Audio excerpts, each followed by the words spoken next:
Hi friend, आप सभी को फिर से द कॉन्सेप्ट क्लासेस MKVP में स्वागत है।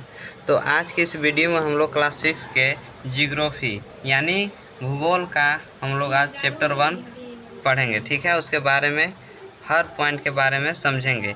तो सबसे पहले हम ये जो यहाँ पे लिख कर रखे हैं इसको समझते हैं। ये जो है इम्पोर्टेंट जीके है, इसको सबसे पहले हम लोग समझेंगे। उसके बाद हम लोग क्लास 6 के जियोग्राफी के चैप्टर 1 पढ़ेंगे। तो सबसे पहले हम लोग पढ़ेंगे भूगोल। तो ये जो सोशल साइंस है, यहाँ पे हम सोशल साइंस, आपको टाइम लॉस ना हो इसलिए मैं पहले लिख दिया हूँ। ठीक है, तो यहाँ पर हम लोग देखते हैं, यहाँ जो है ये सोशल साइंस। ठीक है, ये क्या लिखा है? Social science. इसका हिंदी हुआ सामाजिक विज्ञान। ठीक है, इसका हिंदी क्या हुआ? सामाजिक विज्ञान। इसको 4 शाखा में बांटा गया। कितने शाखा में? 4। कौन कौन? जियोग्राफी। जियोग्राफी को हिंदी में बोलते हैं भूगोल। जियोग्राफी के हिंदी में बोलते हैं भूगोल।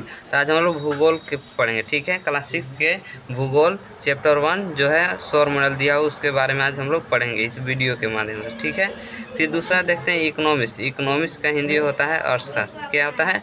अर्थशास्त्र। दूसरा है सिविक्स। सिविक्स का हिंदी बोलते हैं नागरिक शास्त्र। सिविक्स का हिंदी क्या होता है? नागरिक शास्त्र। फिर होता है हिस्ट्री आता है। ठीक है, इसके बाद हिस्ट्री है। हिस्ट्री को हिंदी बोलते हैं इतिहास। हिस्ट्री के हिंदी में क्या बोलते हैं? इतिहास। ठीक है, अब हम लोग ये जो लिखे हैं हम इसको आपको समझाते हैं, और ये इम्पोर्टेंट जीके है, आप इसे याद कर लें।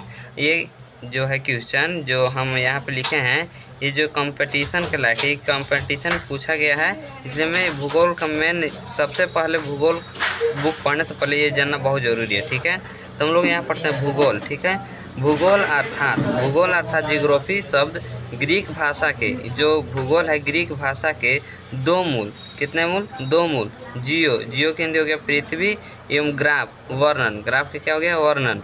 शब्दों से मिलकर बना है। जो है भूगोल की ग्रीक भाषा के शब्दों से, ग्रीक भाषा के 2 शब्दों के मूल से जियो यानी कि पृथ्वी एवं ग्राफ वर्णन शब्दों से मिलकर बना है, जिसका सम्मिलित अर्थ हुआ जब ये दोनों मिल गया। सम्मिलित मतलब मिलना होता है, तो पृथ्वी का वर्णन। सम्मिलित अर्थ इसका क्या हुआ? पृथ्वी का वर्णन। एक बार और समझा देते हैं। भूगोल अर्थात जियोग्राफी शब्द ग्रीक भाषा के 2 मूल। कितने भाषा के? 2 भाषा के 2 मूल, पृथ्वी एवं ग्राफ। ठीक है, पृथ्वी एवं ग्राफ। पृथ्वी का हिंदी क्या होगा? जियो का हो गया पृथ्वी, एवं ग्राफ हो गया वर्णन। शब्दों से मिलकर बना है, जिसका सम्मिलित अर्थ हुआ पृथ्वी का वर्णन। क्या हुआ सम्मिलित अर्थ? पृथ्वी का वर्णन। तो आपसे कोई पूछेगा कि जियो प्लस ग्राफ मिलकर क्या बनता है? तो पृथ्वी का वर्णन। ठीक है, इसको पृथ्वी प्लस वर्णन करेंगे तो क्या हो जाएगा? पृथ्वी का वर्णन। तो भूगोल के बारे में यही जानना जरूरी है। जो भी हम लोग पढ़ते हैं वो क्या है? वो जो भी हम लोग पढ़ते हैं भूगोल में, वो पृथ्वी का वर्णन है। पृथ्वी पे जो भी है उसके बारे में हम लोग जानते हैं, वही है भूगोल। ठीक है, आगे पढ़ते हैं। भूगोल शब्द का सर्वप्रथम प्रयोग सारिन इरोटोथोनिज 276 से 194 ईसा पूर्व किए थे। ठीक है, यहाँ छूट गया है किए। ठीक है, तो सबसे पहले सर्वप्रथम भूगोल शब्द का प्रयोग किसने किया? सारिन इरोटोथोनिज। ठीक है, अब आगे बढ़ते हैं। नोट में देखते हैं हिंदी शब्द भूगोल भू और गोल शब्द से मिल रहा है। जो भूगोल है कि 2 शब्द से, भू और गोल शब्द से मिलकर बना है, जिसका अर्थ हुआ गोलाकार पृथ्वी। क्या हुआ? गोलाकार पृथ्वी। ठीक है, फिर आगे बढ़ते हैं। भूगोल। ठीक है, भूगोल का जनक सारिन इरोटोथोनिज को कहा जाता है। भूगोल का जनक किसे कहा जाता है? तो सारिन इरोटोथोनिज को कहा जाता है। ठीक है, आगे बढ़ते हैं। नोट में देखें, कुछ लोग हिकेटियस को भूगोल का जनक बताते हैं। कुछ लोग हैं जो हिकेटियस भी जो थे वो भी भूगोल का जनक थे।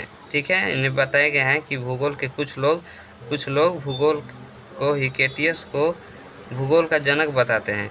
एच.एफ. टायर ने भी हिकेटियस 500 ईसा पूर्व को भूगोल का पिता माना था। एच.एफ. टायर जो थे उन्होंने 500 ईसा पूर्व भूगोल का पिता माना था हिकेटियस। ठीक है, उन्होंने अस्थल भागों को सागरों से घिरा हुआ बताया।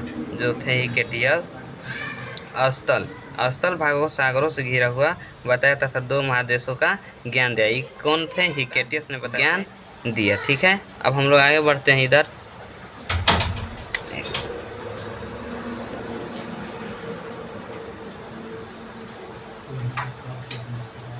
ठीक है।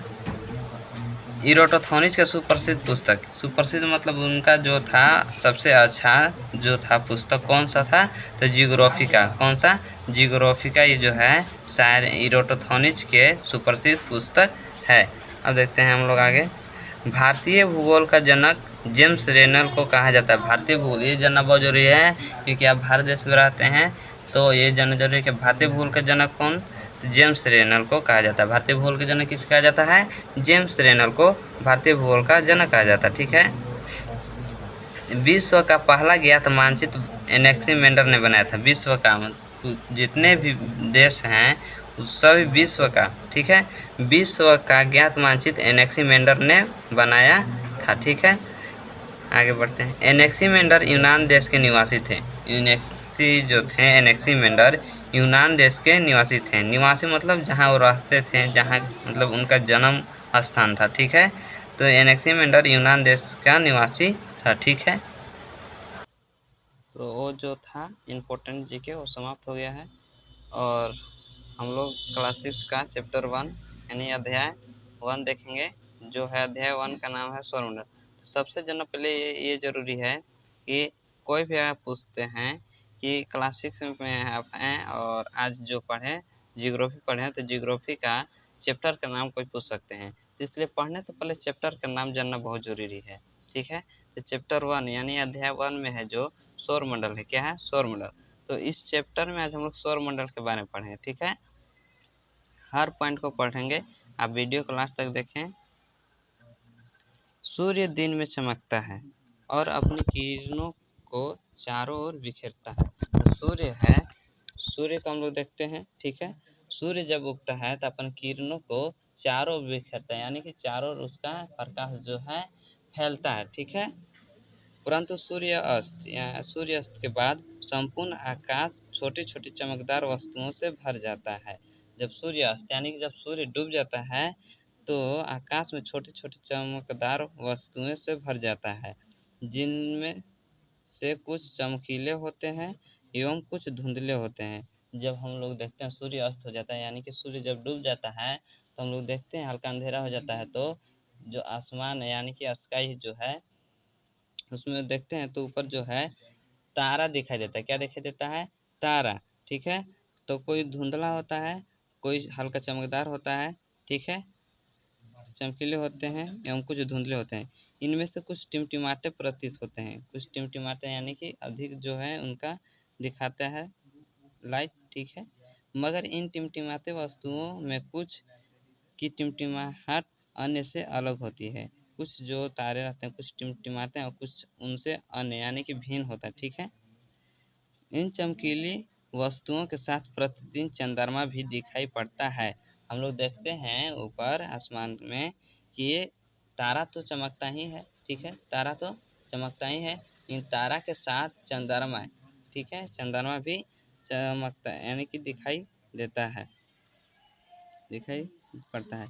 यह चंद्रमा विभिन्न समय पर अलग अलग आकार का दिखाई देता है। हम लोग चंद्रमा को देखते हैं तो कभी देखते हैं संपूर्ण यानी कि पूरा देखते हैं, कभी ज़्यादा देखते हैं, कभी उससे कम, कभी उससे कम। तो जो चंद्रमा है हर मतलब अपना आकार को बदलता है। ठीक है। पूर्ण चंद्रमा आना चाहिए। पूर्ण चंद्रमा को एक महीने में एक बार देखा जा सकता है। पूर्ण चंद्रमा जो यानी पूरा चंद्रमा को महीने में कितने बार देखा जाता है, तो एक बार देखा जाता है। ठीक है, कितने बार, एक बार। तो आप कॉपी में लिख लेंगे कि पूर्ण चंद्रमा को महीने में कितना बार देखा जाता है, एक बार देखा जाता है। ठीक है, देखा जा सकता है। यह पूर्ण चंद्रमा वाली रात पूर्णिमा कहलाती है। पूर्ण चंद्रमा वाली रात क्या कहलाती है, पूर्णिमा। तो अगर आपसे कोई पूछते हैं कि पूर्णिमा किसे कहते हैं, पूर्णिमा क्या कहलाती है, तो आप डिफिनेशन यहाँ से लिख लें। पूर्ण चंद्रमा को एक महीने में एक बार देखा जा सकता है। यह पूर्ण चंद्रमा वाली रात पूर्णिमा कहलाती है।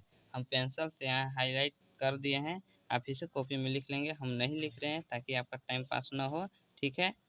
15 दिनों के पश्चात इस परिस्थिति में बदलाव दिखाई देता है, बदलाव दिखाता है। ठीक है। 15 दिन पश्चात यानी कि 15 दिन बाद जो है परिस्थिति में बदलाव दिखता है। क्योंकि इस समय चंद्रमा का काला भाग पृथ्वी के तरफ होता है, जिसे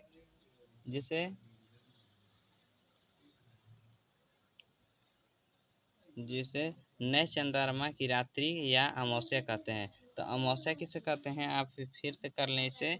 अमावस्या किसे कहते हैं, ये डिफिनेशन आपका जगह, ठीक है। पेज हल्का नहीं दिखा रहा है, कोई बात नहीं, दिखाएगा।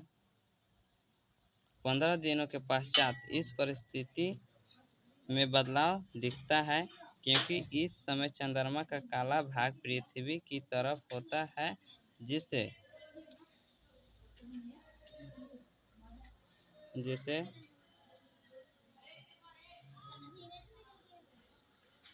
नए चंद्रमा की रात्रि या अमावस्या कहते हैं, ठीक है। अमावस्या किसे कहते हैं, पूर्णिमा किसे कहते हैं, आप समझ गए हैं। अमावस्या की रात में अवलोकन तभी हो सकता है जब आसमान साफ हो। अमावस्या की रात में अवलोकन मतलब होता है देखना। अवलोकन मतलब क्या होता है, देखना। इसे आप लिख सकते हैं कॉपी में, कहीं में पॉइंट देके नोट नंबर 1 में। अवलोकन मतलब क्या होता है, देखना। तभी हो सकता है, यानी कि अमावस्या की रात में अवलोकन तभी हो सकता है जब आसमान साफ हो। पिछले पेज में जानने योग्य बातें रह गया था, ठीक है, उसको हम लोग समझ लेते हैं। जिस तरह से यहाँ लिखा हुआ है, ये कलर में जो है, आप उसे अपने कॉपी में इसे देखकर लिख लें, और लिखने के बाद इसे याद कर लें। याद करने से अच्छा है आप इसे 2 बार 3 बार लिख लें, ठीक है। 2 बार 3 बार लिख लें ताकि आपको हमेशा के लिए याद हो जाए। आप पढ़ें और दूसरे को समझाने का प्रयास करें ताकि आपको समझ में अधिक से अधिक है, ठीक है। हम जानने योग्य यहाँ बातें बता दे रहे हैं। जियोग्राफी ग्रीक भाषा से लिया गया शब्द है, जिसका अर्थ है पृथ्वी का विवरण, ठीक है, पृथ्वी का विवरण। यह 2 ग्रीक शब्दों से मिलकर बना है। कितने, 2 ग्रीक शब्दों से मिलकर बना है, जिसमें जियो शब्द का अर्थ है पृथ्वी तथा ग्राफिका का अर्थ है, ग्राफिका का अर्थ है लिखना या वर्णन। वर्णन मतलब लिखना, वर्णन एक ही बात है। वर्णन किसी भी चीज़ का हम लोग वर्णन कहते हैं कि वर्णन करो, इसके बारे में लिखो, वही है लिखना या वर्णन करना। इस प्रकार जियो प्लस लॉजी कर देंगे। जियो प्लस लॉजी क्या हो जाएगा, जियोलॉजी। क्या हो जाएगा, जियोलॉजी। तो जियोलॉजी क्या कहलाता है, पृथ्वी का अध्ययन। जियोलॉजी क्या कहलाता है, पृथ्वी का अध्ययन। आप इसे लिख लें और याद कर लेंगे, ठीक है। हम टिक कर दे रहे हैं। जियो प्लस मैट्री क्या कहलाएगा, जियोमेट्री। क्या कहलाएगा, जियोमेट्री क्या कहलाएगा, पृथ्वी का मापन। क्या कहलाएगा, पृथ्वी का मापन। जियो प्लस आइड क्या कहलाएगा, जयोआइड, ठीक है, पृथ्वी का आकार के अनुरूप। जयोआइड क्या कहलाएगा, पृथ्वी के आकार के अनुरूप। अब हम लोग आगे बढ़ते हैं। यहाँ पे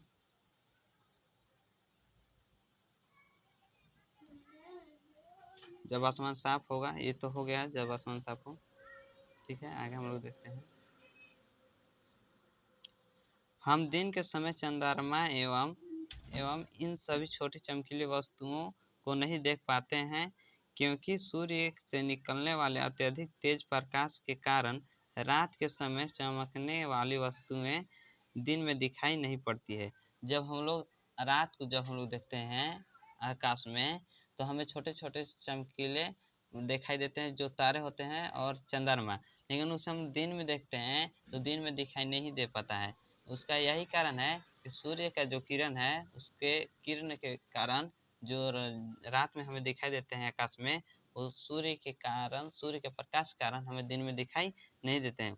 इसलिए जैसे सूर्य अस्त हो जाता है, यानी सूर्य जब डूब जाता है, तो हमें आकाश में छोटे छोटे टिमटिमाते प्रतीत होते हैं, जो तारे और चंद्रमा होते हैं, ठीक है। अब आगे बढ़ते हैं। हमारे पृथ्वी से जो तारा है दूरी है, ठीक है, दूर होने के कारण उनका जो है ऊष्मा या प्रकाश को अक्सर हम लोग महसूस नहीं कर पाते हैं, ठीक है। अब इस वीडियो को यहीं तक लास्ट करते हैं, ठीक है। और इस वीडियो को देखकर अपने दोस्तों के साथ शेयर कर दें और सब्सक्राइब और लाइक कर दें, ठीक है। अगले पार्ट में हम लोग मिलेंगे, ठीक है।